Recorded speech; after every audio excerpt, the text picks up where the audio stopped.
আচ্ছা, মূলত আজকে আপনারা কি উদ্দেশ্যে বেরিয়েছেন?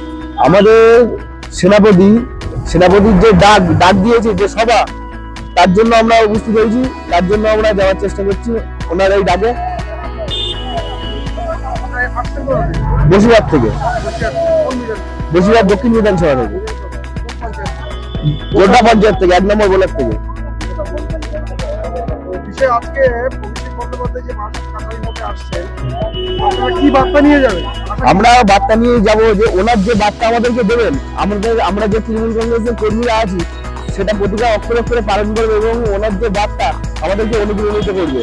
ওনার যে এই বক্তব্য সেটা আমাদেরকে আগামী পথ চলার অনুপ্রাণিত করবে। সামনের যে 2026-এ যে বিধানসভা ভোট, যে বিজেপির যে এসআইয়ের বিরুদ্ধে যে চক্রান্ত, তার বিরুদ্ধে যে একটা গর্জন, ওনার যে প্রতিবাদ, আমরা তার এই প্রতিসভায় সামিল হব।